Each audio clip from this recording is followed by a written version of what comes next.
Hello, everyone, and welcome to The Factory Must Grow, episode 48. 48 episodes, that's a lot. Today on the cast, we'll start with sort of another mod spotlight as usual, and then we'll dig in. And there is no guest today. Galdoc couldn't be with us, and we do have a guest lined up for the next cast, but not for this one. So it's just going to be me. Haven't had a solo Krydax cast in a while, but it's going back to our roots today, I guess, where I get to go hoarse with constantly talking. So hopefully you guys are okay with that. I want to thank the show's patrons as usual. This show is possible because of you, the listeners. If you'd like to support the cast, head over to patreon.com/Krydax or patreon.com/Galdoc to support either of us because we both very much appreciate it. Of course, never obligated, but always appreciated. You're never obligated, and it's always appreciated by us. That was a weird way to say that. So today's mod spotlight is Project Cybersyn, sort of. You've heard of Project Cybersyn, almost certainly, if you know anything about Factorio and modding. And you may have heard of LTN a long time ago. What's funny is the Project Cybersyn manager still says LTN on the icon, which cracks me up because the LTN manager got ported over to Project Cybersyn. Anyway, the mod spotlight here isn't so much about Project Cybersyn itself. It's more about an update by Nick Uwo, who has been doing a lot of work on the Cybersyn manager. And they released a new update that is bonkers cool. It is charts and graphs about your train network in Cybersyn. So you can look at your utilization, like, 80% utilization over time would, and like it's a over time graph from left to right. And the vertical is like what percentage of your trains are being utilized. And you can see that for each type of train, like if you're utilizing 1 4 trains and 2 8 trains, you can see like, oh, my 2 8 trains are utilized only 20% of the time. So I have way too many of them. I don't need that many, or I won't need to add more for a long time. And you can also look at like delivery time averages for each item. You can look at, the list goes on. It is so flipping cool. And it also allows me to do a thing I've been wanting to do for a long time. I talk about this in the Pyanodons episode that is coming out tomorrow that I just recorded. I've been wanting to research braking force and the actual effective boost it gives to your train traffic. And by boost, I mean like how much it reduces your train traffic.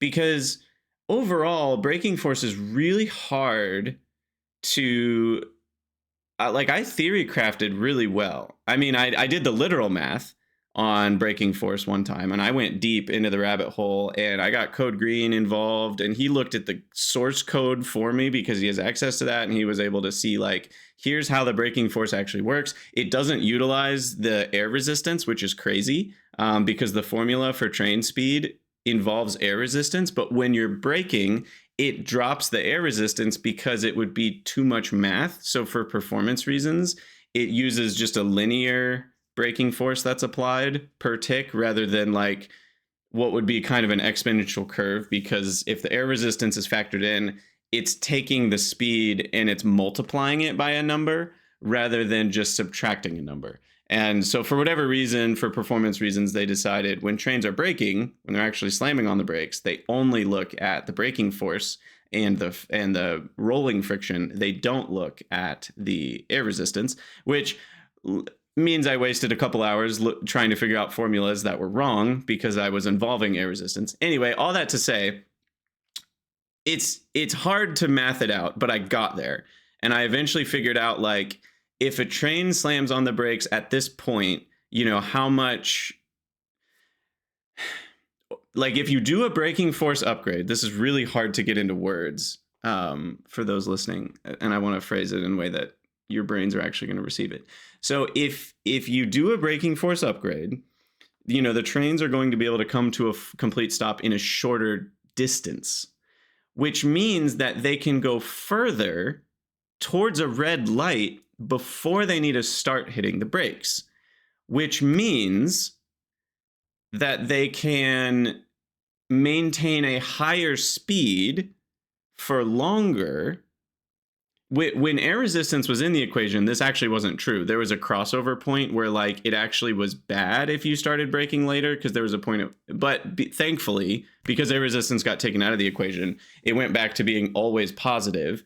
And it means that essentially with braking force upgrades, your trains will be continuing to go at a higher speed when the light changes from red to green. If the light changes from red to green during their braking, if the train comes to a complete stop, well, the braking force was irrelevant, right? It came to a complete stop anyway. And so it would have come to a complete stop whether it had a braking force upgrade or not. So when the light changes from red to green while the train is braking, a braking force upgrade means that the train will be at a higher speed at that point, and then it'll go back to accelerating, which means that overall it will get to its destination faster now, because it started out at a higher starting speed from that point. But like, how much does that actually help you? Because that doesn't sound like a huge boost. And then the only other boost you get from braking force is 2 times. You get two boosts where it gets to its destination sooner. It gets to where it's loading, and it gets to where it's unloading. Now, that's assuming you're dealing with trains that only have a load and then unload, and they're not taking multiple stops. You know, if you're dealing with like crazy sushi trains and stuff, braking force might be even more useful, because then you're getting lots of incremental bonuses. But the point is, braking only gives you 2 bonuses plus any of those weird times where it was halfway stopping at a red light, but then it didn't need to stop anymore, and then it goes back to accelerating. But how do you math that out? You know, and then it also matters how long a train takes to get somewhere. If you get a 0.2 second boost on loading and unloading, that's 0.4 seconds. But 0.4 seconds off of what? You know, and so it's really, I'm very much in the weeds here. But it's all that to say, I've wondered for a long time how much braking force actually helps your base. And now we can actually test it. So what I'm going to do at some point when I get time, it'll probably be in the 400-hour stream, is I will download this Project Cybersyn version. Because right now I'm running the Dan Bopes fork, which allows me to use multiple inventories in the same station. So I can not need multiple stations for like a trashing inventory, which is really nice. But all this to say, I'm probably going to test, like, you know, I'll load a save, I'll run it for 10 minutes, see what the train traffic utilization was, load the save again, run it again for 10 minutes, see if it's different, because I know there is some randomness in Factorio, so I don't know how that would work. It's not like deterministic in that sense. And then maybe if it's really, I might run like 3 tests just to kind of see, like, is this pretty consistent? Is it not consistent? And then I'll force a bunch of braking force upgrades and then run the same tests and see what the train utilization is. And I'll just have a direct measurement. It went from like 95% down to 93%. And it's like, okay, that was like a 2% boost from braking force alone. And that's just a really cool, like, I can finally measure this, and I'm really happy about it. So all that to say, if you use Project Cybersyn, there is the new update. I think you have to opt in because it might involve some performance hits on really large bases. But yeah, go check that out. That's tangent number 1 for today of many. So today's topic is a little different, but a little similar to what Galdoc and I love to talk about. It's all about metacognition. So how do we think about the game? What are our brains doing? What are we doing? Like, we play the game a lot. We all love Factorio. Otherwise, we wouldn't be listening to a podcast called The Factory Must Grow. And there's a lot of humanness to it that I think comes out. And you see it, you know, when a new player shows up to the Reddit.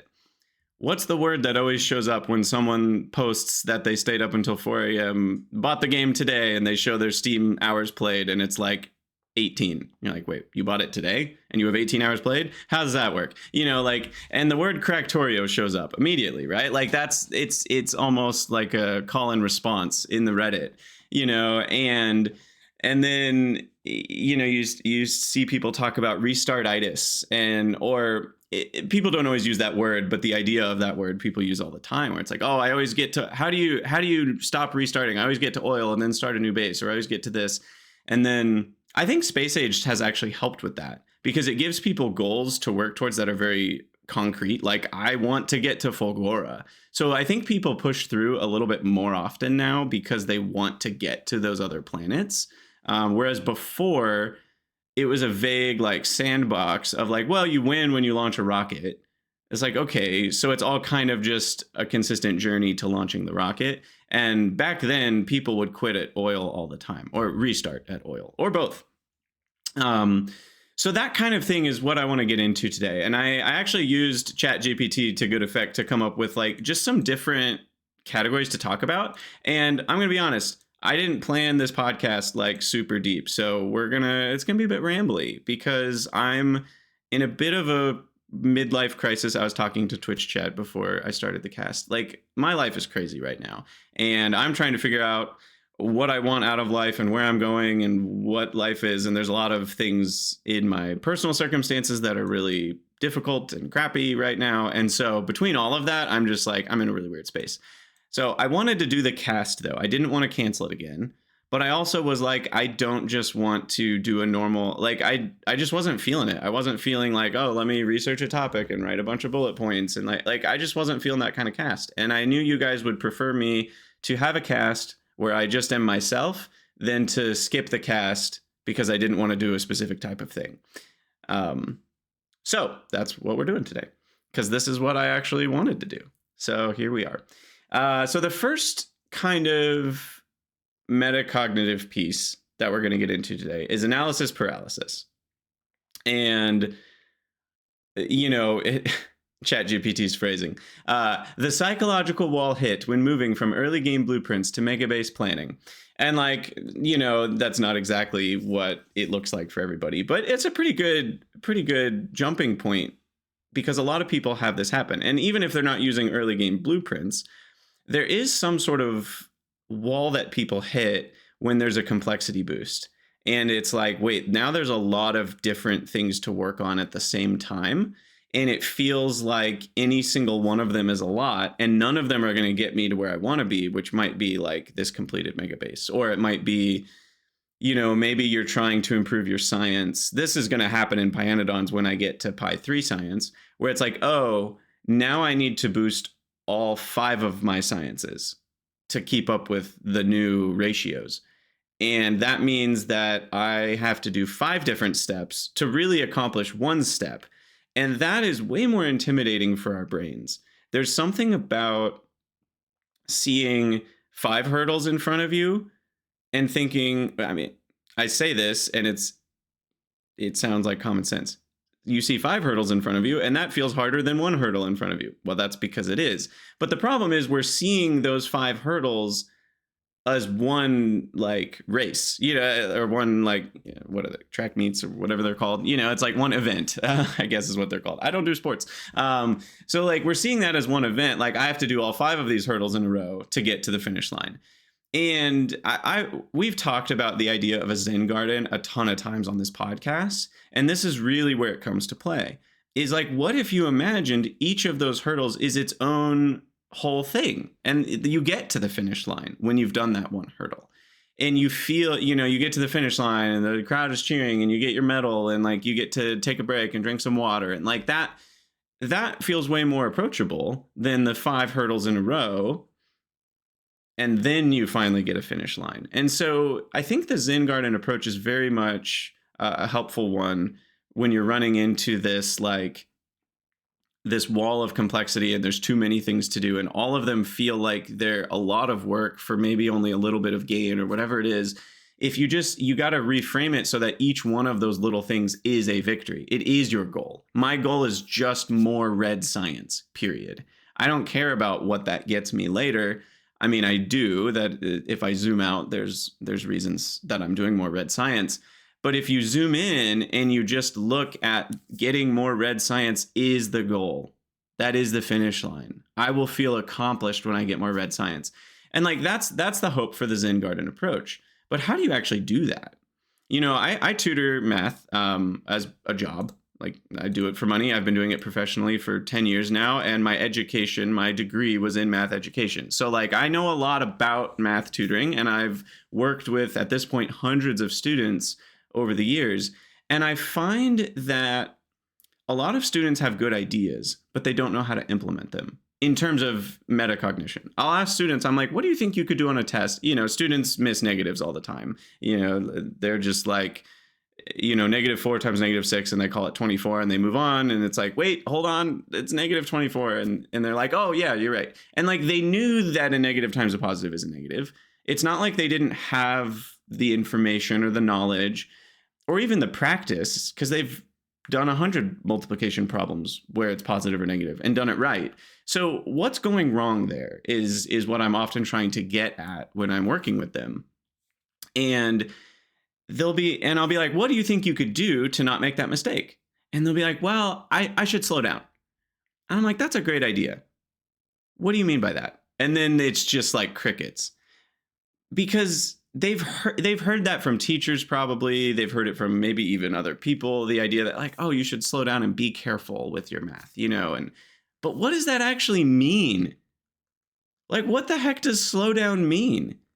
Do I literally write my pen strokes slower? Do I write numbers slower on the paper? Do I try to think slower? I mean, if I'm trying to think slower, what does that mean? What do I actually do? Because we're really bad at vague ideas in terms of implementation as humans. We can have vague ideas that sound good, but what do we actually do? We need an actual to-do list item. And going slower is really difficult for non-physical tasks. With physical tasks, it's easier to measure like your speed at something. But with non-physical tasks, how do you go slower? And so I'll usually recommend, like, what I want you to do is every time you see a negative symbol, I want you to put a star on the side of your paper. And just some random task, something to pull the brain into a new focus. And that usually something like that. And sometimes they'll come up with an idea. And I'm like, yeah, that sounds great. Do that. Because it almost doesn't matter what it is. The whole idea is that they just need to do something with their brain that recognizes a negative. And then as soon as they've done that, they're almost certainly going to get the answer right at that point. So that was a little bit of a tangent about math tutoring. But how does that relate to the Factorio thing? Well, the idea is that with Factorio and the Zen Garden and gaming in general, it's not just Factorio. A lot of games have this vibe, that the more strategic games that most of us love to play, where you hit this wall of like, I want to play and I want to enjoy playing, but it almost just feels like work.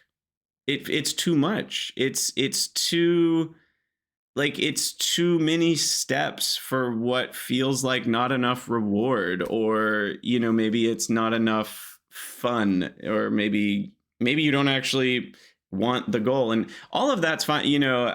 I know I'm trying to have a back and forth conversation in my own head here. I feel like what would Galdoc say? I feel like Galdoc would be quick to point out, like, it's okay to not want to play a game as well. And I think that's something we often forget. Like, if you just don't want to play Factorio, that's fine too. Like, you don't have to want to play a game all the time. So like, very much check in with yourself. Do you even want the thing? If you don't, then cool, go do something else. But if you're like, no, I do want to play Factorio, I just log in and I feel like it's too much, and then log out. And if that's where you're at, then there are some methods here. And I think one method for the Zen Garden of like, what can you actually do, is a to-do list, and actually start to write down some things. And I think a to-do list that has some hierarchy is a good idea. A bullet list where you like indent the tabs of like, okay, I want Chem Sci. Okay, it's like, okay, that's a lot. What are you actually going to do? What are the steps of Chem Sci? And then you break those down. And then when you look at the list, a fun idea is to think about what's the actual finish line of that task. You might have like automation science, but it's like, okay, so is it like, I want to have automation science actually delivered to this location at this amount per second, and like, that's the goal? Or is it just that you're making it somewhere and the transportation of it can happen later? Or is it that you're actually you just have all the setup for it ready? Or is it that the base, or is it that it's a whole city block and that city block looks good? Is it an aesthetic goal? Do you just want to see 4 belts of automation science flowing constantly, and that's what you want out of it? Try to figure out what is it that you want out of that small task. because we're not often thinking about those small tasks as rewarding. We're thinking about them as hurdles, like I said earlier, where it's like, it's in my way. The big task is chemical science, and I'm thinking Pionodons here, where you need more of the smaller sciences when you upgrade. In regular Factorio, I guess that's not the case. But you're like, I want more of the small science, but that's just to get me to this next thing. And so it's really just in my way. And then most of the work we have to do to accomplish that is not super fun because it's just in our way. We're just getting it out of the way. It's just taking out the trash. And that's not fun in a video game unless you play Taking Out the Trash Simulator with your free time. By the way, that's a tangent of like, I don't totally understand people who play Trucking Simulator. And if you play Trucking Simulator, please send me messages in the Discord, because I'm really curious like what people get out of that. I mean, I sort of get it, but I also sort of don't get it. So I'd love to hear those perspectives, because I think it helps me learn. Anyway, all that to say, the idea is figure out what is rewarding. What do you actually want out of those little tasks, out of the small steps? And then they feel much more relatable. They feel much more enjoyable to carry out just that one little task of like, oh, I just need more sand, or, oh, I just need to go mine more stone. You know, those feel like little hurdles in Factorio. But if you figure out what do I actually want out of that? I want to see trains flying down this rail from the stone mine completely full of stone every, few seconds. Like that's what I want out of this. And then it gives you a visualization, which I think our brains like, of kind of the end goal. And you're like, okay, that's what I'm doing. I'm playing this game to get more stone. That's why I'm here. And then now things like chemical science are far in the future. Like, yeah, you'll get there eventually, but you're building kind of a pyramid here, and you have to focus on those foundational layers too. But like, if all you care about is that last little pyramid shaped stone on the top, actually, did they even put a pointy stone on the top of the pyramids, or was it just more blocks? Or do we not know because they weathered away? That's a side question. But all that to say, I assume, someone imagined putting a pointy rock on the top of that thing. And like, you can't start with that. You got to start with all the blocks on the bottom. And if you can't enjoy the blocks on the bottom, you're not going to enjoy the whole process of building these pyramids. So that's kind of my idea for Zen Garden, is don't just think Zen Garden, slow down, enjoy the journey, because you can think those thoughts, but you need to actually have a method. And if you don't want to do what I said, come up with your own method. Find a way, find an actual action that you can take mentally or even physically. Like, you write it down in a to-do list, either on paper or, you can write it down digitally, but that's still a physical action where you're like doing a task, where you actually figure out, how can I do the Zen Garden in a way that slows me down and allows me to enjoy the journey, and not just focus on the zoomed out 10,000 foot destination I'm trying to get to. Because like in Pionodons, Pyrrhic Victory, it's called, like that's 1,000 hours or whatever, depends on your play speed. And if you start just being like, I just want to beat the game, like that's way too vague. And even if you zoom in and you're like, I just want to get to the next science pack, that's hundreds of hours sometimes. So you really have to do this. And I think Space Age is the same way. Old Factorio, as I call it, before Space Age, was a bit more approachable, that you could kind of keep it all in your head at once and it could feel like one journey. But modded Factorio and Space Age and all that, you really have to find a way to enjoy the individual steps. And I've been loving my Pionodons playthrough in Season 3, and I think a big part of it is the Zen Garden approach. I think another big part of it has been the daily recordings, like not overplaying. That's a little harder to do if you're not a content creator and you're just playing for fun. It's not fun when you're like, I have 4 hours of free time, I want to play Factorio. And then you're like, but I'll only let myself play for 90 minutes. Like, that's not fun. You want to play more than that, and you're addicted to the game. So like, I don't know if I would even be able to do that if it was not for content.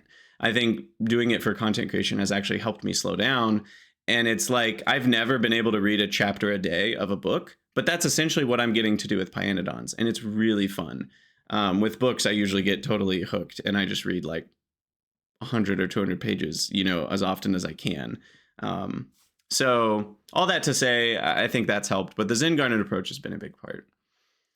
The next thing I wanted to get into is, this was a really interesting one: mental models of efficiency and how players visualize bottlenecks. And then ChatGPT threw this in, and I just was like, oh, that's so interesting. I've never even thought about it that way, and I want to explore this topic.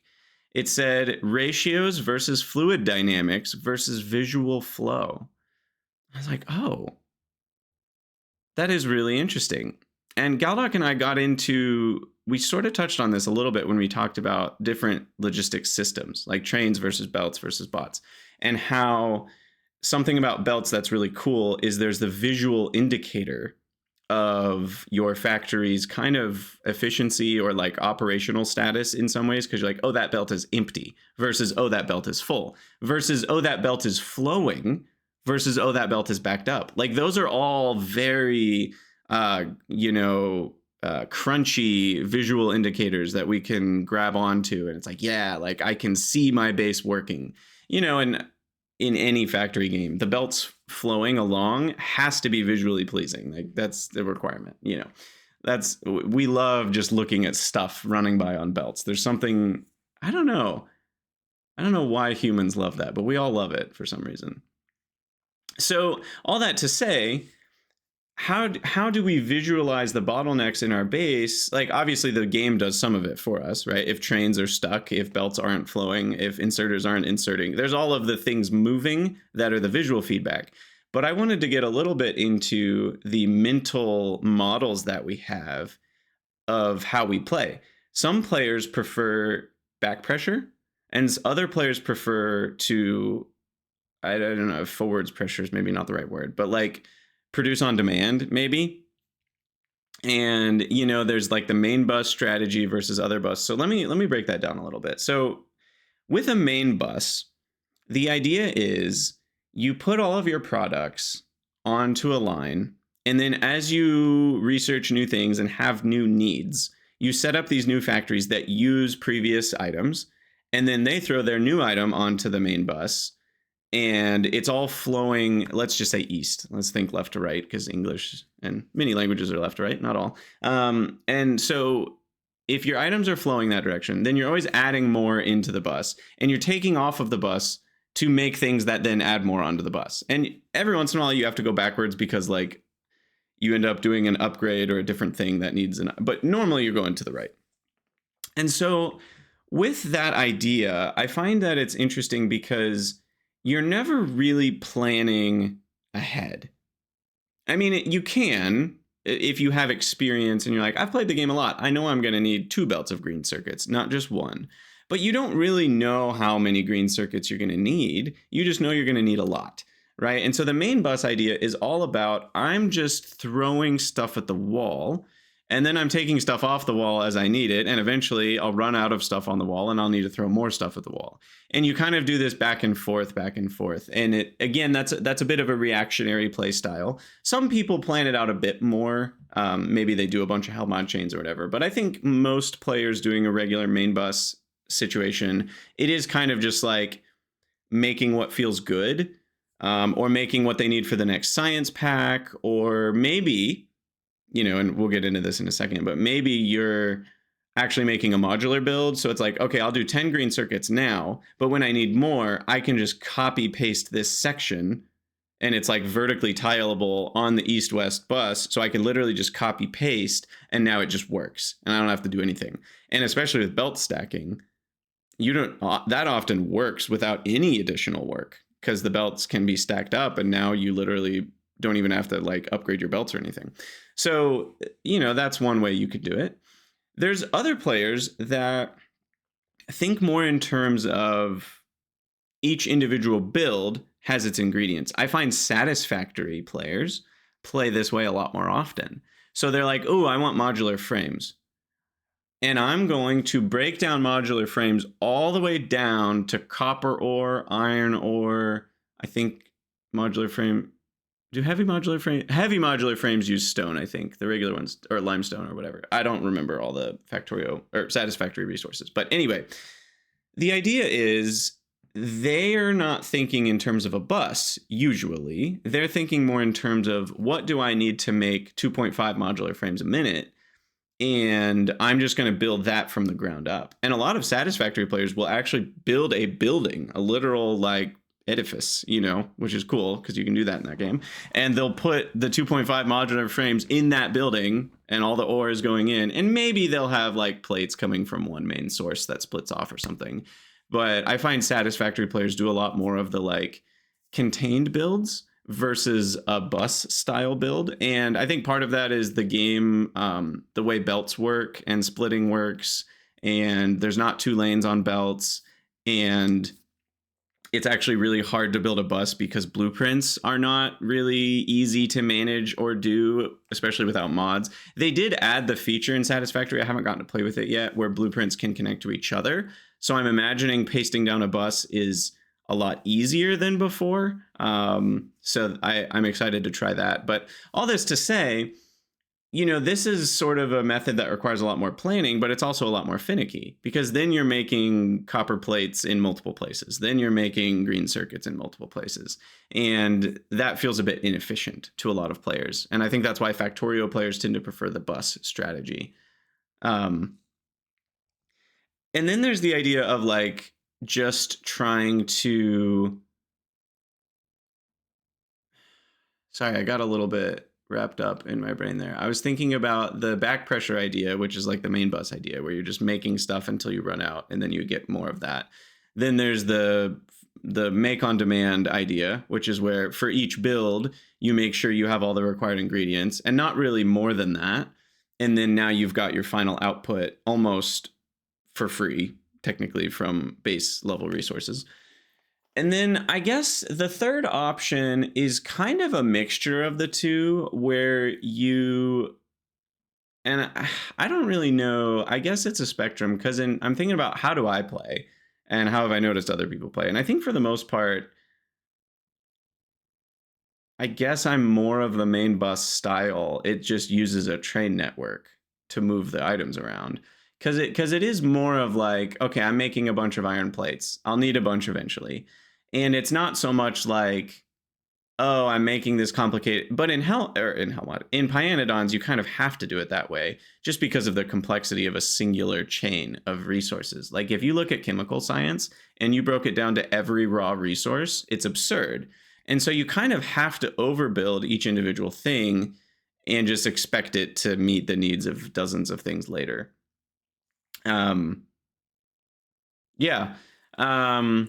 Twitch chat saying, what about a bot fed factory? Yeah, that's a good question, Alor. I think with bots, they end up being pretty similar to the back pressure idea. It's just a different way to get the items, from the source to the sink, so to speak. I don't know if bots change that equation too much.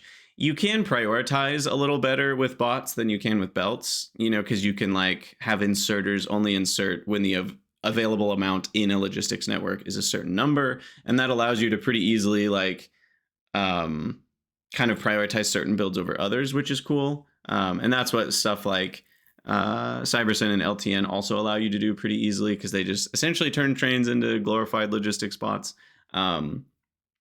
But yeah, I've found that the main bus method, even if you're not using literal belts on the bus, is kind of the only one that works for a really complex pack. I don't know how else you would do it. Because if you're not overproducing now, and you're only producing what you need for each individual thing, you're just going to end up making 50 builds for the same thing. What I do think is cool about Pyanodons is how it's caused me to think differently about certain items over time. Like, for example, I'm thinking about like oxygen. Initially, oxygen is pretty expensive because it uses a lot of power to electrolyze water, and you can't just have tons of, like, power is not super easy to get a ton of. And so you're sitting there like, well, I have this byproduct oxygen. I want to make sure I'm using that. And so I'll put effort into actually recycling it. And then at some point, you just have so much power and you have modules that allow you to make electrolyzers faster, as well as beacons, as well as tier 2 electrolyzers. And between all of that, you're like, I can make 100 oxygen a second anywhere on the planet with very little cost. So now something went from being valuable to not valuable. And sometimes Pyanodons does a double whammy where later, well, now something needs so much oxygen that it's worth keeping around again. Although in this case, I don't think that's going to happen with oxygen because it would be hard to transport that much. But there are lots of items that kind of flip-flop from being like useful and then they're not useful and then they're useful again because now you need way more of them, or a new recipe exists for something that needs a new special ingredient. Coal dust is definitely one that's flip-flopped a couple times. Exactly, Pionic Shambles. So there's a lot of cool stuff like that. That's a tangent from the idea of bottlenecks. But yeah, bottlenecks are interesting because it does depend on how you visualize the flow. Like, are you doing back pressure? Are you trying to push items forwards and you only need to worry about it when you've run out of items to push out? Or are you trying to pull items towards you and you're kind of working your way backwards through the tree when you make a new product? Interesting. I do find, though, that the satisfactory buildings that like where it's like, this is my modular frames building, I do think those are really cool.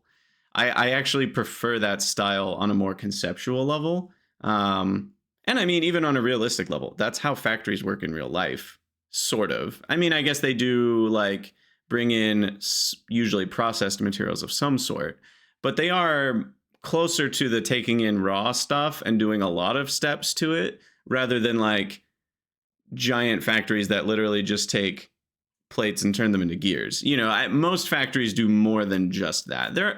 It's true, though, for mass-produced things, there are large factories where all they do is just one step to a single thing, and that's what they then sell. You know, so it's kind of interesting because the scale of it is related to often how many steps and how complex are the individual factories, which is echoing exactly how we play Factorio, right? Like if it's something that has a lot of little steps, but you're only ever going to need a little bit of it this one time, yeah, you might put all 10 buildings next to each other and do direct insertion, and you don't need to worry about putting it on trains. That's kind of interesting. Factorio's echoing real life there. I hadn't really connected those dots before. Push-pull are almost the same depending on buffer size. That is true. The difference is that push is more focused on you make something before you need it. Like it's different in the thought process. In terms of how your base actually runs, it's similar. But with push, you're making large amounts of materials that end up getting pushed to mini sinks. Whereas with pull, you're making the things you need for the final destination, usually only for that destination. And it involves remaking the same process a lot of times if you're doing it that way. All right. The next kind of topic I wanted to get into a little bit was unlearning the spaghetti, which I don't love that title because you don't need to unlearn the spaghetti. Spaghetti all you want. But a lot of players are trying to move towards something that feels a bit more organized and a bit less disorganized. Now, you can have organized spaghetti, and we'll talk about that in the next podcast. The guest that we have on in the next podcast, I'm really excited to hear from. They have what I would describe as the most organic, but not total spaghetti, but it looks like spaghetti build style, and they beat Pyanodons with it, which it means that it works. Like, you know, you can't just beat Pyanodons with some method that like sort of scrapes by. And so I'm very excited to hear from them kind of how they mentally approach this. But all this to say, many Factorio players, you know, they see players like Nilaus or, you know, other giant mega basers, and they're like, I want to build like that. And they're like, how do I do that? My base looks like a bowl of spaghetti, and how do I make it have the lasagna straight lines, you know? And anyway, not to say that we should all, what am I trying to say? It's okay to want whatever you want. If you want to build in straight lines, that's okay. I would caution you to make sure you want it for the right reasons. You know, are you just wanting it because you think that's what good players do? Or are you wanting it because that's how you actually want to build? Or are you wanting it because you feel like the way you build isn't meeting your own goals and you need to learn some new strategies? And that may or may not involve straight lines of factories. It usually does, because straight lines of factories are a lot easier to copy paste. They're a lot easier to fit into rectangles, which the game is built on rectangles, right? The buildings are rectangularly shaped. The belts go in the orthogonal directions. And so like, it's all very reasonable to move in that direction.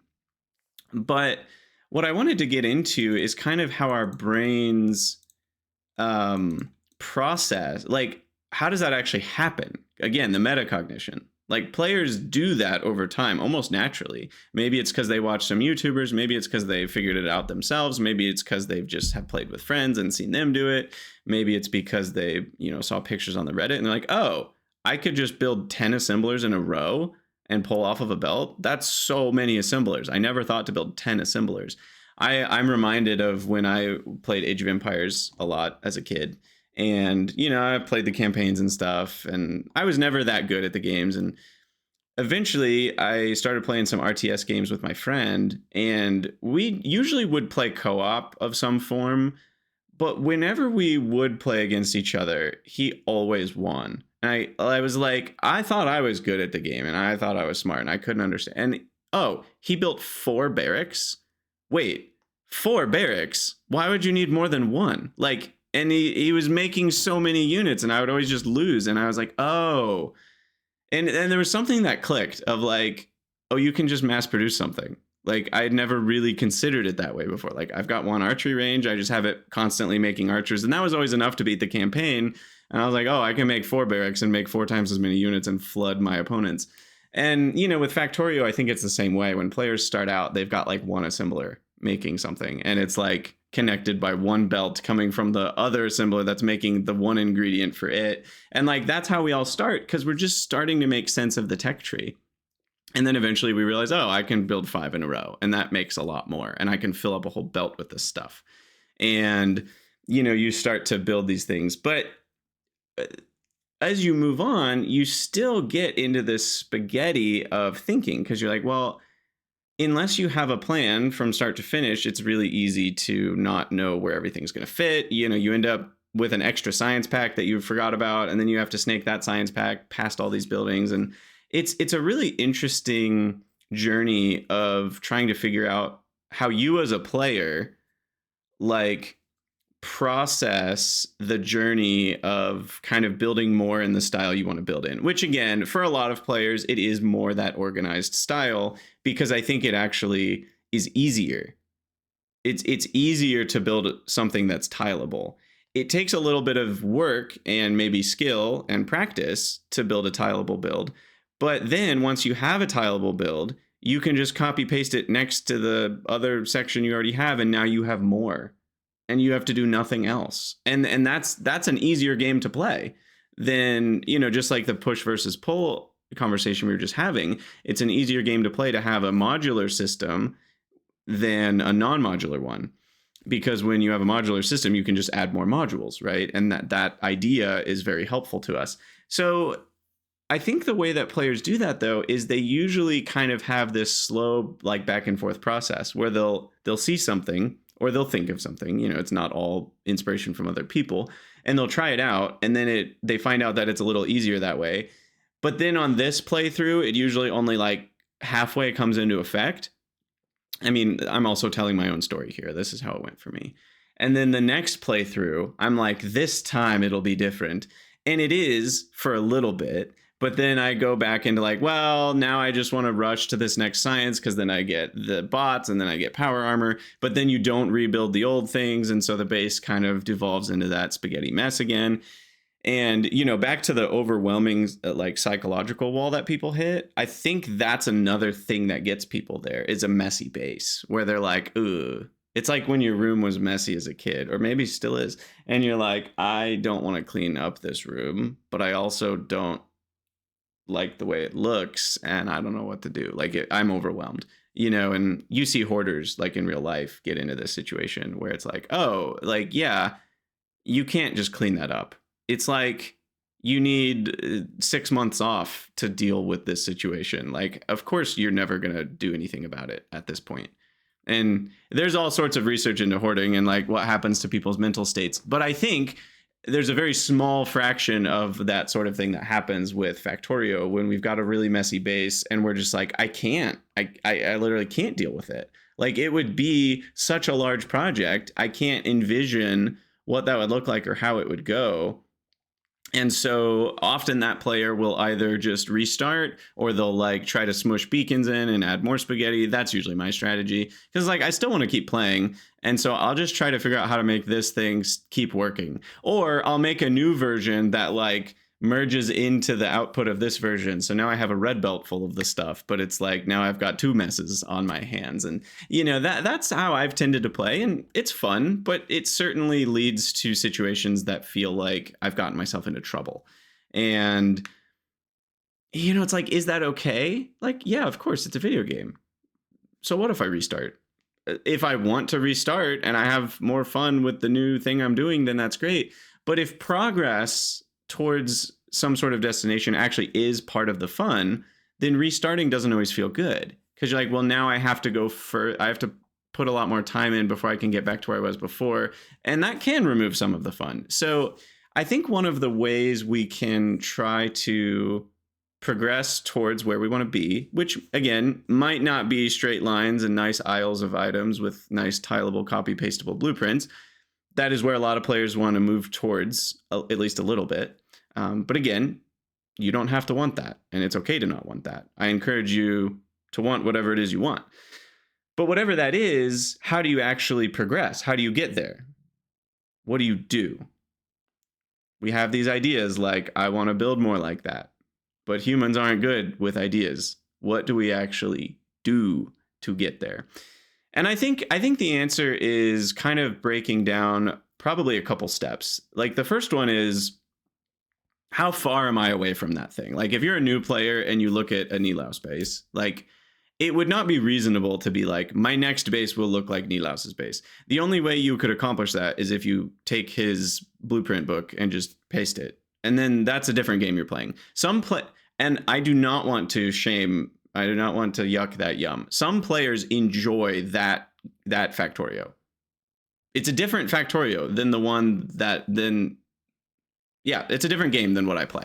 Like, it truly, if you are taking someone else's blueprint book and you're like connecting belts of other people's blueprints, like, that is a different game. I don't know what that game feels like to play. It's probably fun.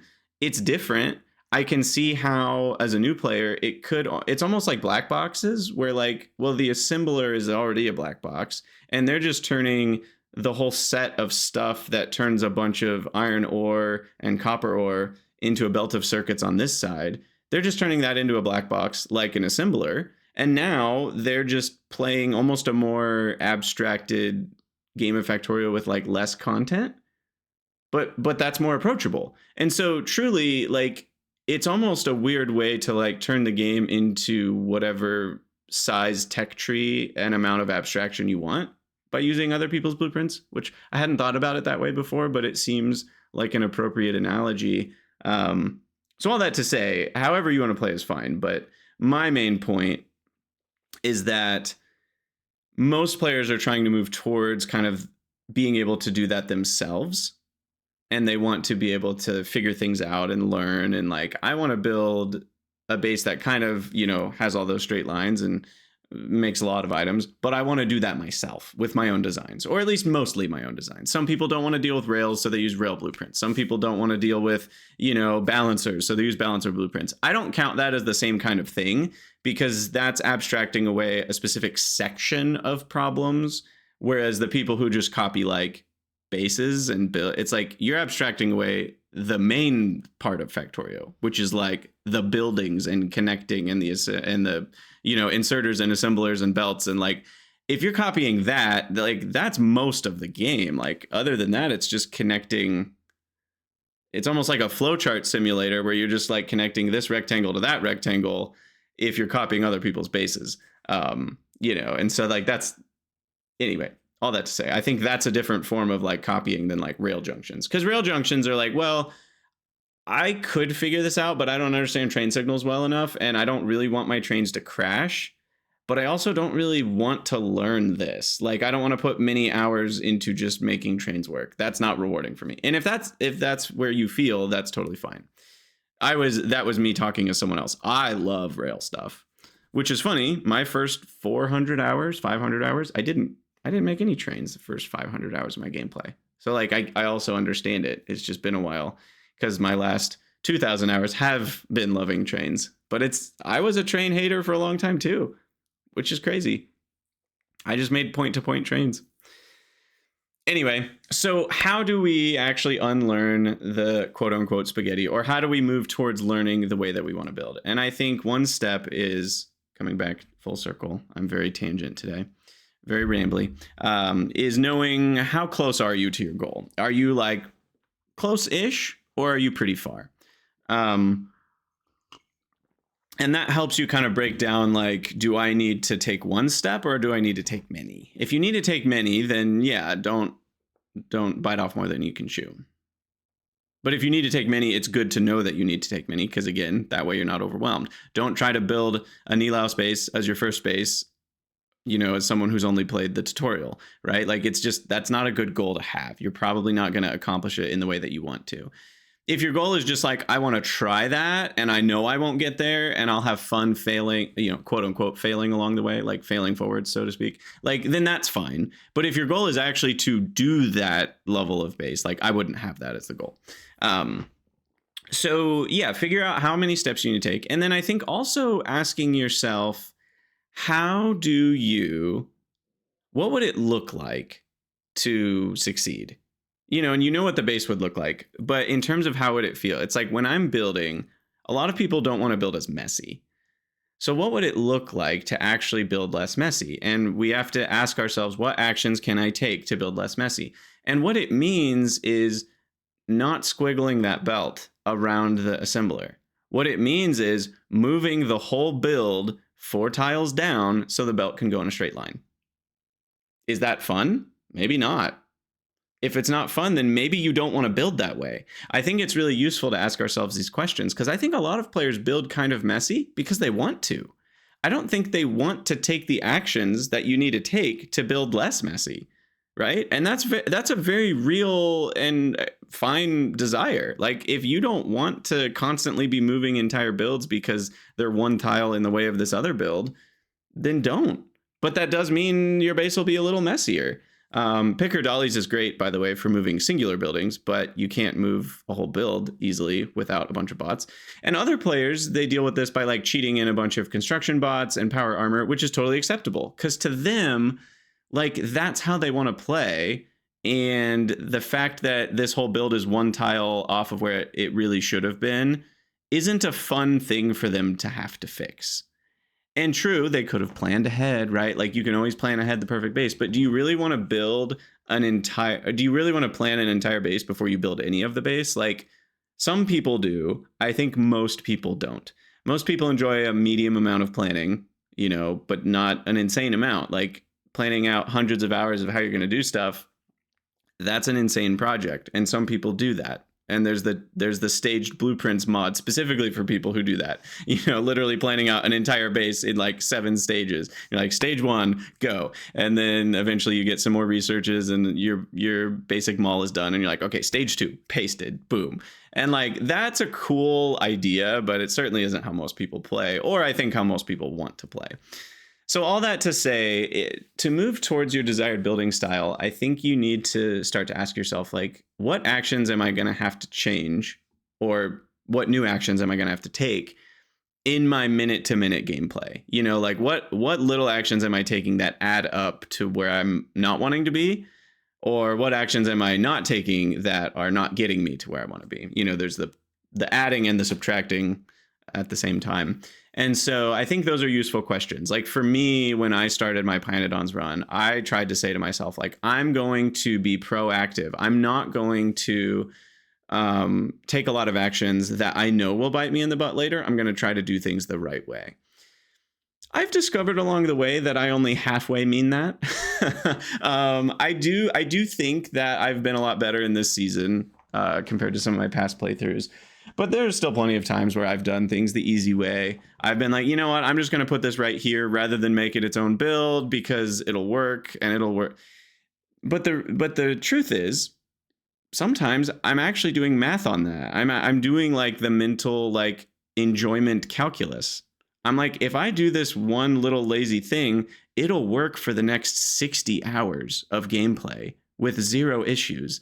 And then 60 hours from now, I can make a new build the right way, and it's going to be just as easy to do it then as it would be now. So like, yeah, I'm putting work off until later, but then I get to do different work. And in this case, work in quotes is the gameplay. It's fun. And so it's like, I don't have to do it now if I can do the lazy way. Now, if the lazy way is also a lot of work, that's when I've learned I am a little bit inefficient sometimes and I have less fun because of it. If I like do it the lazy way, but the lazy way is 80% of the real way, like I should just throw in that extra 20%, do it the real way, and then I save myself, a lot of time later. And I find I do appreciate when I do things that way. And so for me, that's been one kind of growth edge in my Factorio gameplay, is asking myself like, okay, here's the way I was about to do it. If I put in a little bit more effort, will I get a bigger payoff later? Like, will it save me more than just a little bit of effort later? Will it save me an entire rebuild later? Will it save me an entire refactoring later? Will it save me an entire, destroying and pasting, whatever it is? So that's the kind of thing where I've found it's useful to ask yourself, like, will a little bit more work now save me a lot of work later? And if the answer is yes, it's probably worth it. Again, you can want whatever you want. If you're like, no, I just want to be reactive in my gameplay, then go for it. I just find most players in the Reddit and the Discord and stuff are tending towards wanting to be less reactive and more proactive with their gameplay. It's weird. I was literally talking about reactive versus proactive before the podcast even started. And I think a lot of Factorio players want to be more proactive rather than reactive. And so I think you have to start asking yourself a little bit more work now, whether it's putting it into a blueprint so that it's tileable, whether it's making it 2 lanes for the item instead of 1 lane so that when you need more items per second, you don't have to add a new belt or upgrade the belt, but you can just keep using the yellow belt.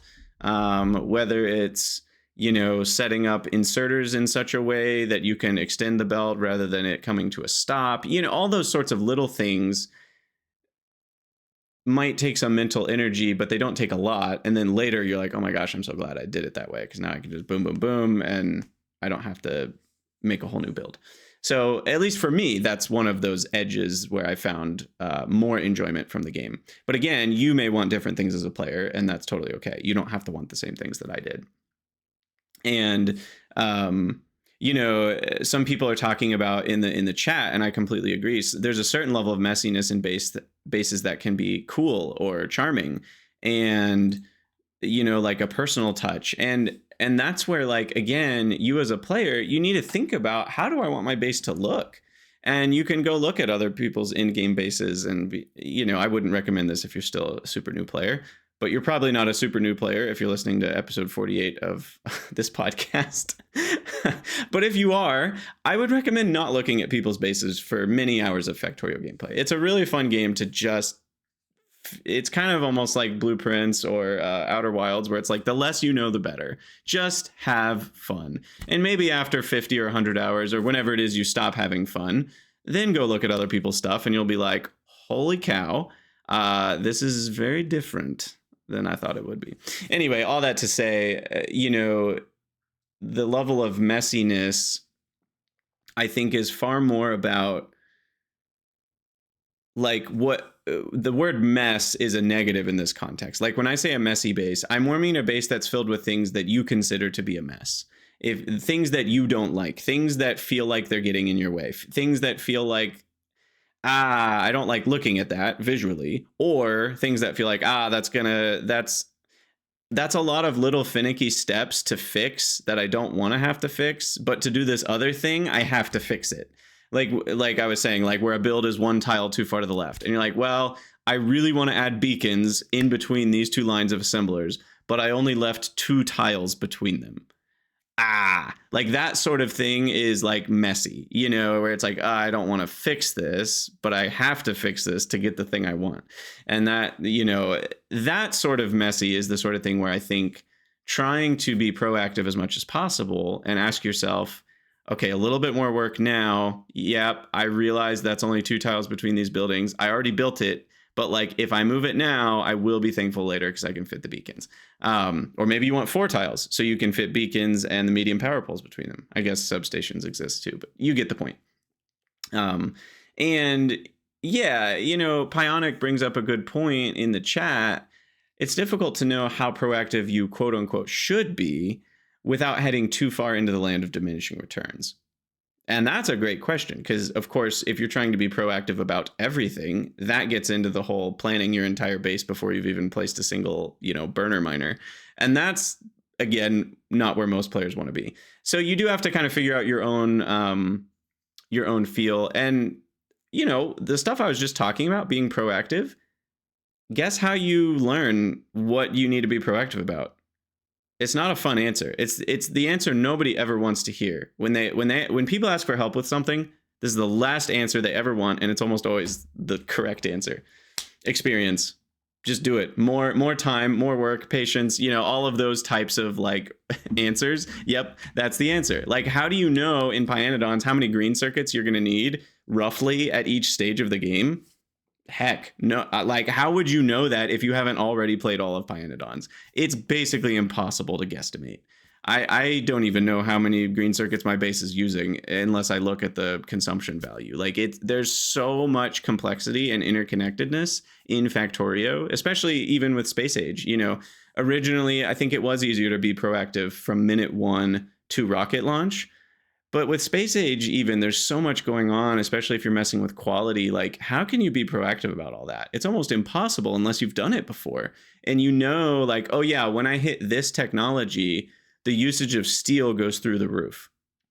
And so I want to have enough steel that I at least can make it a little bit into this tech stage before I need to redo steel, rather than immediately running into having like no steel at all. You know, and that requires that experience. You can't just know that.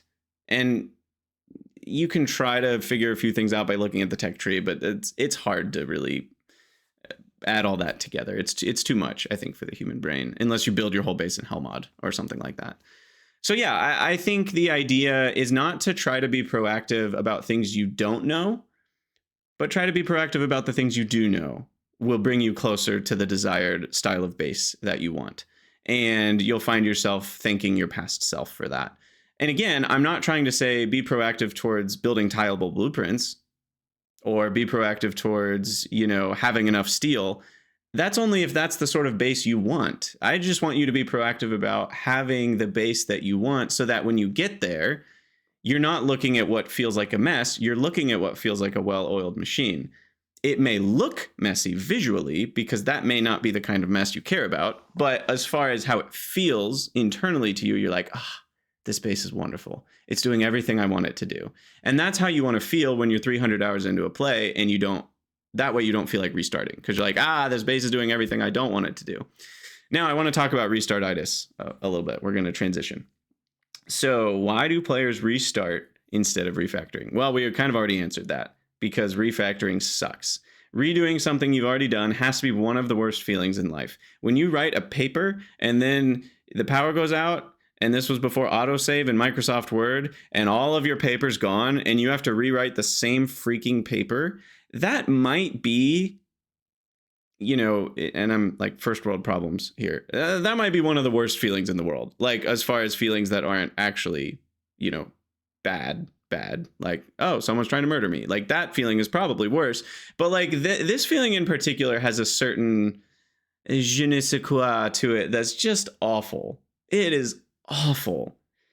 And it seems like it shouldn't be that bad because it's like, yeah, it's time, but like you already wrote the paper. You already know what you need to say for the most part. Like you might not remember word for word, but it goes way faster the second time. And so there's just this weird like aversion to redoing things that I think we have as humans. And I don't know exactly, I don't know if I am psychologically wise enough to totally understand why that is, but there is some sort of aversion to redoing things at a very human level. And I think there's no exception to that in Factorio. In Factorio, when you have to redo stuff you've already done for what feels like very little benefit, that's not a good feeling. You know, the benefit is that the base looks cleaner, but that's not like, I'm not like going from not having green circuits to now having green circuits. I'm just going from having green circuits to still having green circuits, but things look better. And like, again, some players enjoy that, but most players not so much. So all that to say, that's where restartitis comes from. They're like, everything's too much of a mess, so I restart. And I've found it's hilarious how many times people will recommend this.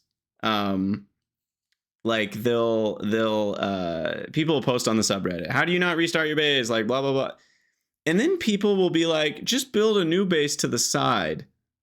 What? That is the weirdest recommendation. I don't know if the people who recommend that have ever actually even done that themselves. That is almost rarely a solution to the actual problems that the player is having that is causing them to restart. And it feels really weird. Like other people, like a similar recommendation, you know, and this comes up in different games too, usually strategy type games, where it's like, oh, you could like, oh, I lost my save and everything got deleted. And it's like, well, you could just cheat in to get back to the same tech level and then give yourself all the basic buildings you need to get started. And then you can, that way you're kind of like catching up. And it's like, no, that's not the same. That's cheating. There's something, it's just wrong. It doesn't, like, that doesn't work it doesn't work for me. Maybe there's some players it works for, but I've never really seen that work for most people. Most people don't want to build a new base to the side. They want to start a new base. And again, it's like, when your house is messy, you don't just burn down the house and get a new one. Obviously, part of that's because of the inconvenience of moving and, insurance fraud. But like, let's say you could, I still think most people wouldn't do it. Because like, no, this is my house. I want this to be my house. I just want it to look clean. Like I think we want our thing to be the thing that worked out. We don't want to just start a new thing. And if we are going to start a new thing, we want it to be a fresh start, because then it's already clean, rather than having the messy house, almost like the closet, the stuff closet. It's like, oh, we'll just stuff that base into a closet, act like it doesn't exist, and build a new base over here. And it's like, I don't think that's the feeling that most people want. You know, they want the other base to have felt clean. And so they dream of what that could feel like. And that's what inspires them to start a fresh save. Because they're like, fresh start. The world is my oyster. I can do anything.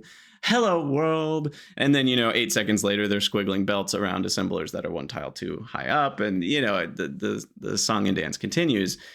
But all that to say, I do think restartitis is an okay thing. I think it's healthy and normal. I think most players are probably learning what they need to learn each time they restart. I think some I'm tutoring a kid in AP stats right now. And so there's a bell curve, right? Most things are normally distributed, turns out. And so there's probably a bell curve of players where some players probably need to restart a little less. Like they might actually have more fun in the game if they press through a little bit of that feeling of discomfort. And then there are other players who probably, wait, what's the reverse of that?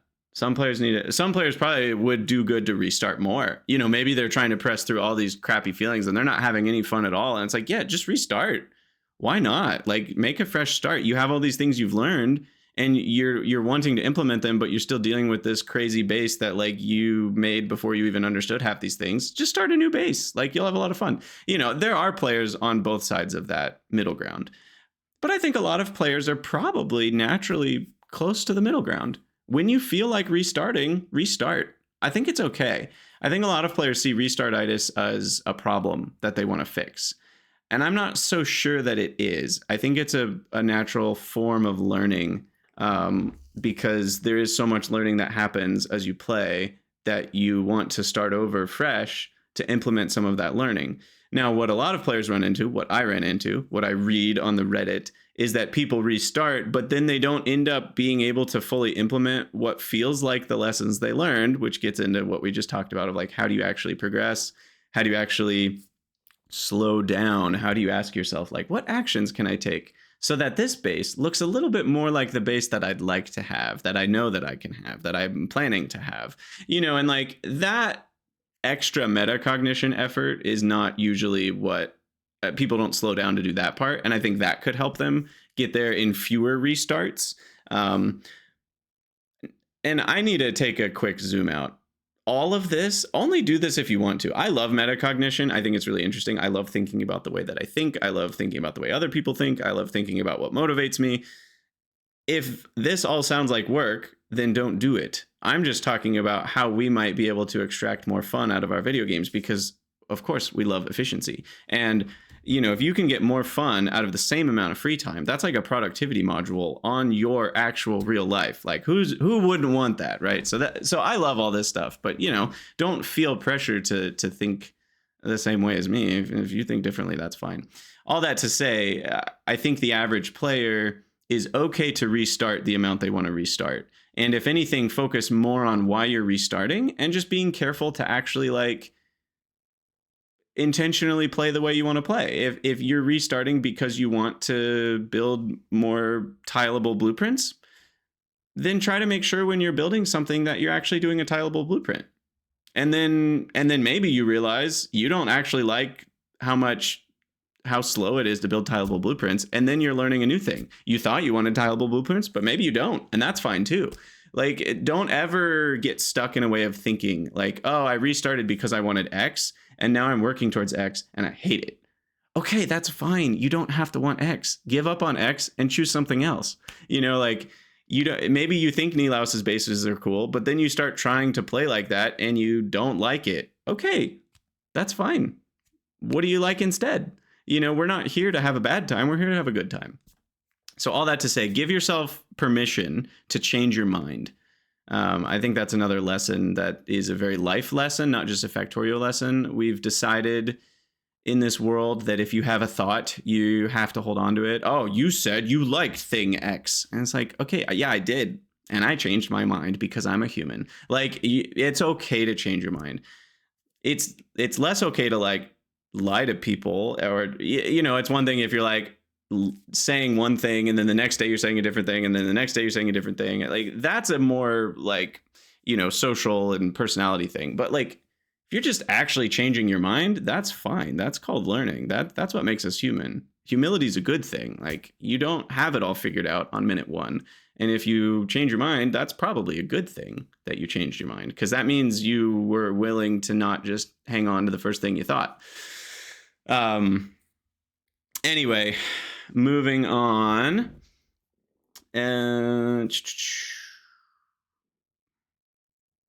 I think that was most of it. So all that's to say, I love Factorio. I think what it does to us as humans is cool as a game. Not every game does all of this. A lot of games have some matching pieces. I've found myself when I'm playing Path of Exile, I'll go down certain trains of thought and rabbit trails that don't sound all that different than what I've talked about today. But there's a certain amount of like, it almost hits on all the points Factorio does. Whereas like, if you're looking at Halo, it might hit on a couple of these points, but it's not going to hit on all of them. And there's a level to which Factorio is almost like a what's the word? It's almost like a field. It's like mathematics or chemistry or whatever, where it's almost like you're learning like a whole thing, like a whole skill. There's a lot to it. It's not just one thing where you get really good at this one thing and that's the one thing. It's almost like a whole field of things. And because of that, I think it feels almost more like a class in real life that you'd learn in college than it does like a video game where it's like, oh, it's Halo, you shoot people. And yeah, there's a lot of ways to get better at maybe your speedrunning. Maybe you play multiplayer and you want to have a better kill death ratio. So you have to memorize the spawn points of all the weapons and how many seconds it takes for this. And like, there's an insane skill ceiling for those sorts of things, but it's a very focused thing. And I think Factorio, despite still just being one video game, is way less focused. It brings out so many different human experiences in the one game. And again, there's even elements to Factorio that I don't engage with on top of that. There's all the social stuff. Like there's a whole multiplayer world of Factorio that I don't even engage with, that some people, that's their whole experience with Factorio. So all the stuff I've talked about today isn't even the whole field of Factorio that people are getting into. And you don't have to engage with every bit of the field. And so, yeah, it's a cool thing. I hope this has been an interesting ramble for you guys today. My main idea with metacognition around Factorio is to hope that anyone listening can get more enjoyment out of Factorio, or whatever your hobbies are. I think a lot of what I've talked about today is applicable to most forms of entertainment. Whatever it is that you do for fun, if it's not feeling fun in all the ways you hope it would be, I think these are some good questions to ask yourself. Like, how do you actually, what is it that you actually want? You know, you're identifying what it is you want out of the thing. What kind of base do you want to build, so to speak? And then you're identifying, like, how far away am I from that? And then you have to identify what are some actual things I can do, some actual steps I can take. Or maybe there are steps you're taking that you need to stop taking that will move that needle towards where I want to be. And that sounds like work, but it's, again, this is for more fun. And so as you do it, you'll be like, ooh, that felt good. And you'll actually enjoy it. It doesn't feel like work if it's the right thing to do for entertainment. So if any of these things, again, start to feel like work, you might need to reevaluate what it is that you want, because it's like, well, that might not be how you want to have fun. You might just want to throw spaghetti belts everywhere, and that might be how you want to play forever. And you may never build anything other than spaghetti belts everywhere that get in your way later. That's okay. If that's how you want to play Factorio for the next 10,000 hours, there's nothing wrong with that. So never let other people and what they want and what they think is cool. I mean, this is like what you tell, your 10-year-old, and it still applies to us as adults. And we get bad. I think we forget these lessons. We hear these lessons all the time as kids. We don't hear them enough as adults. Like, they still apply, and we've forgotten how to apply them. Don't let other people yuck your yum. Even if everyone else likes these bases with straight lines, if you don't, then don't do it. Like, you don't have to be that way. I think we all just want to fit in, though, and it's hard when people don't think our base looks cool. We want other people to think our base looks cool, right? And so there's a lot going on there, socially and psychologically, but try your best to find your enjoyment out of it, because it is a video game after all, and if you're not enjoying it, then something's gone wrong. I digress a little bit. I'll probably wrap up the Factorio talk here. I wanted to talk a little bit about my own personal life too. This has become a long podcast, but that was a fun ramble. I don't know if any of it made sense, and if it didn't, then please forget all of it. And if you didn't enjoy it, I would say I'm sorry, but that's I'm not sorry. If you didn't enjoy it, then well, I guess that kind of stinks. Like, you can't. I told you at the beginning that it was just me and I was going to ramble. I did warn you. So I will say, if you didn't like it, it's your fault. You could have stopped at any point. Oh, that I have to tangent. People will leave YouTube comments that make it very clear they do not like my playstyle or me or both. And they will leave these comments sometimes on episode 7. And then, a week will go by. Then a comment will happen on episode 11 that's still really negative and wow, how do you not blah, blah, blah. What? And they're not just talking about my gameplay. They talk about me too, or you're so annoying. Or, I mean, they don't usually phrase it quite like that. I have gotten a couple that are just literally that negative. But okay, so why are you watching my videos? Stop watching my videos. It literally does not make sense to me why you would watch someone's series, leave a comment directed to that person, saying negative things to them about them, and then you keep watching their videos. What is going on there? Some people are not okay. Anyway, I digress. All that to say, if you didn't like it, it's your fault, and you could have left at any time, is what I say. So on to kind of my life. I was talking a little bit with Twitch earlier about how I'm having basically a midlife crisis. And yeah, I think there's a level to which and I shared a little bit of this, I think, I don't know, it was like 3 or 4 months ago on one of the podcasts. I made a life update on the Krydex channel, YouTube, that explains a lot more of it. But went through a divorce very recently with my wife of 8 years, not a short time. And it wasn't like, yeah, it's a lot to explain, and I won't attempt to explain it all because I don't even know. It's the kind of thing where like you can't even really understand it, even if I explain it, not because you can't understand it, but just because it's such a complex and deep thing, as human relationships tend to be, especially ones that are that long, and especially ones that involve lots of like life changes for both people along the road is a lot of complex stuff. And so for me, I'm kind of in this season where I'm simultaneously trying to figure out like, how do I survive, first of all, financially, because that's a different world, and like, oh, I really need to get some crap figured out. And you know uh, that's taken up a lot of my energy and time, which is rough. But then on top of that, I also was diagnosed with ADHD and got on ADHD medication, which I think I've also mentioned on the podcast, and that's been really helpful. And I feel much more capable in terms of a mental health sense of like working full time and things like that. So that's really good. But the problem is I still don't have any sense of where I want to be in terms of work and life, and who are my people. I don't have a ton of friends. I have some friends, but like, who are the people I want to surround myself with, and where is that like geographically in the country, or maybe a different country? Maybe I probably not a different country. I do have family here, but you never know.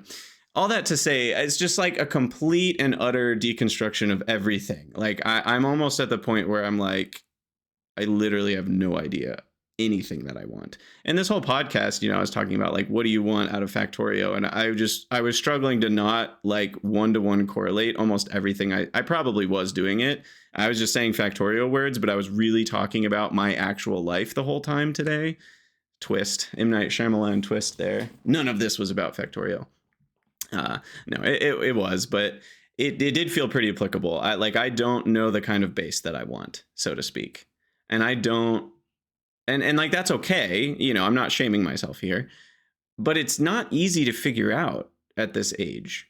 There's almost more questions now than I had 10 years ago when I was getting out of college and moving forward in life. It's like, I actually feel less like I have an idea than more.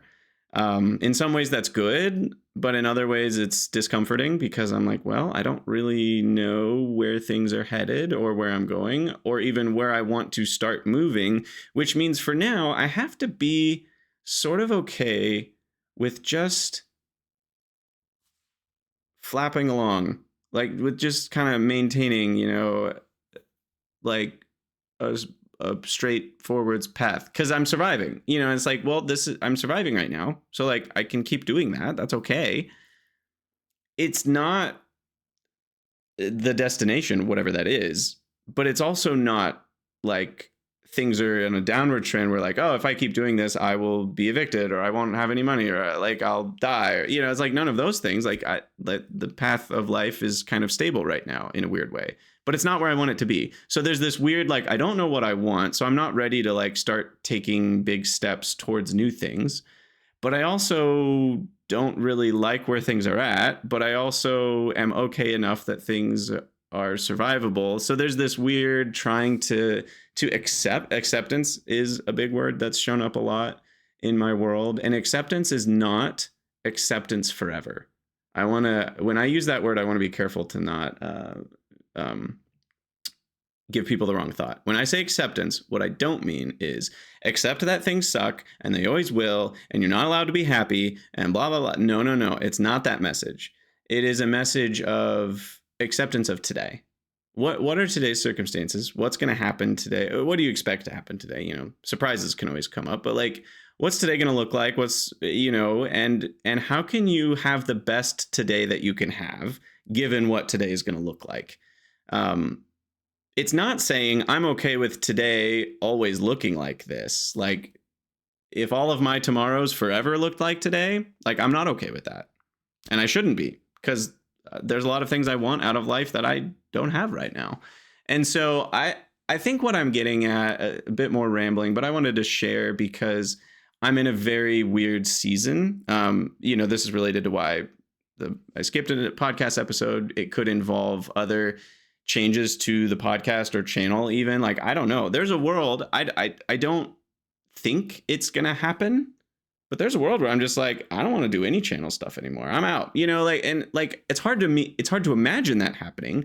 But the kinds of changes I'm going through are the kinds of changes that evaluate kind of everything on a core level, which means almost anything could change, because the things I'm evaluating could change the things that make me want to do the things that I want to do. And then at that point, it's like, well, I got to take some different actions. And it could turn out that, like, I could see a world where I'm like, oh, the channel is awesome and I've loved it, but there is some background pressure that exists to, like, put out content that I don't think I want to have anymore.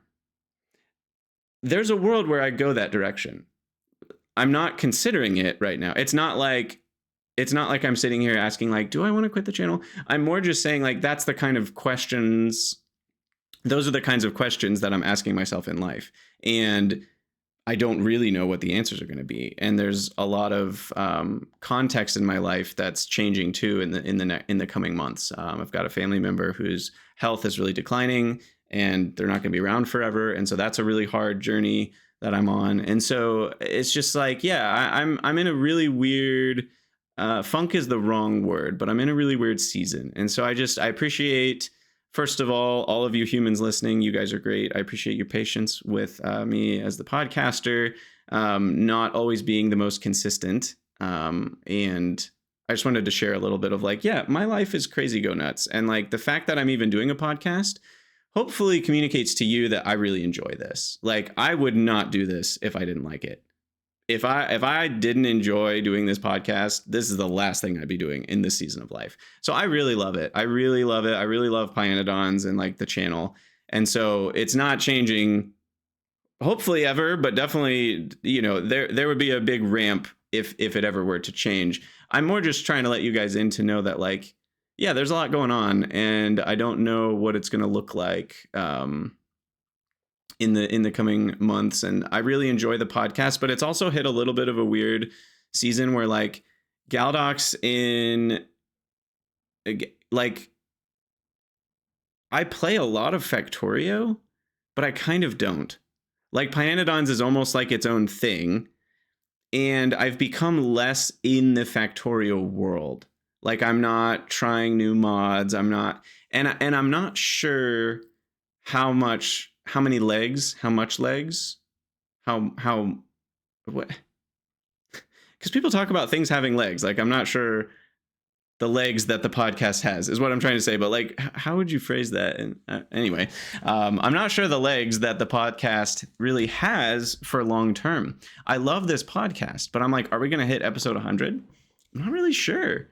What do I want to talk about Factorio every 2 weeks? Because I find Galdoc and I almost want to talk more about game design. We almost want to talk more about other, and you guys have seen this with the podcast too, even a trend shifting slightly. It started out, I was by myself, and so I was really looking for other content creators to join as guests. And so it was more of an interviewing content creators as guests. And then at some point we kind of ran dry a little bit on a lot of content creators. So we started interviewing modders and stuff like that. And then, just trying to, and then at some point it was just like, I just want to interview people and talk about this game because it's so cool. And that's still true. But there is a level to which it's kind of morphed over time as Galdoc has showed up, and we talked through a lot of kind of the basic questions, and Space Age was released. There was a lot to talk about consistently in terms of fresh news, but Factorio is not really fresh these days.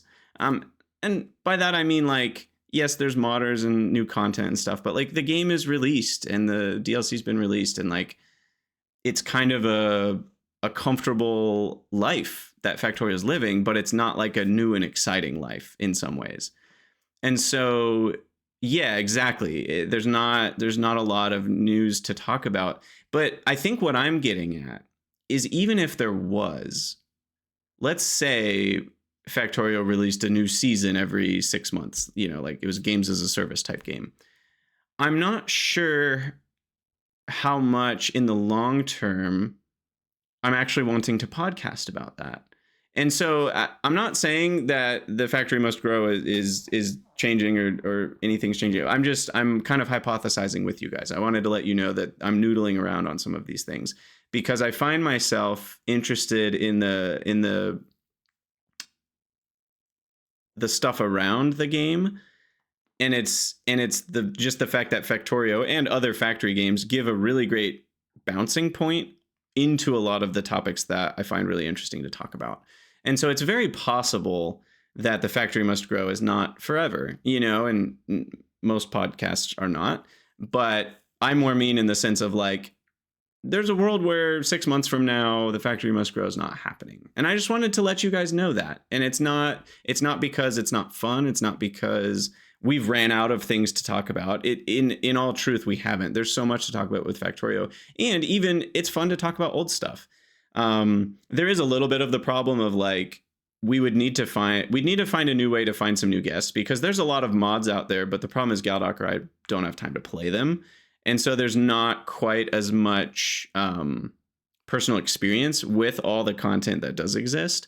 So it could be that we just need to find a new system to bring guests on, and then we can, have some new, fresh stuff to talk about. But yeah, I don't know. Let me know your thoughts. There's a discussion channel in the Crydania Discord. If you guys want to chat with me about this, feel free to chat there, or feel free to DM me.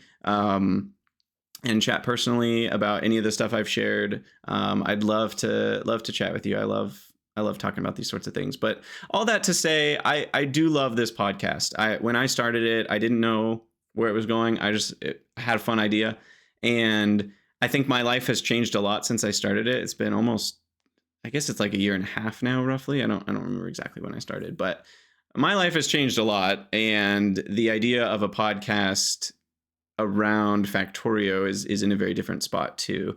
And so all that to say, and I was a full-time content creator when I started it. And that's the other thing, is just like from a time and commitment perspective, the podcast has sometimes been a little bit rough to have, because it's usually on a day off or a day where I only have a little bit of free time, and then that free time needs to go to the podcast, and it's like, but again, I love it. And so there's always that weird push and pull. So I digress as usual. Thank you all for listening. I think I'm going to wrap up the podcast here. Stay true to yourselves, figure out what kind of base you want, both in Factorio and in life, and hopefully you can take some steps to move towards that as you have energy to. That's the other thing. Just like how Factorio is a game and you only want to play it if you're having fun, like changing how your life looks takes energy, and you only have so much of that energy to go around. So take care of yourself and give yourself some grace for the stuff you don't have energy to do. So with that, I'll wrap up episode 48 of the podcast. As always, if you'd like to support the podcast, head over to patreon.com/Krydax or patreon.com/Galdoc. And I do still plan, as usual, to stream first and third Monday of the month. This next one, however, beep, beep, beep, announcement. The next podcast is going to be on a Sunday. It'll be Sunday, February 15th, around the same time. The 11 a.m. Eastern time-ish, or 11:30. So if you have any ideas, questions, or ideas for topics and guests, head over to the Crydania Discord. Let me know there. As always, thanks for watching or listening. And always remember, the factory must grow.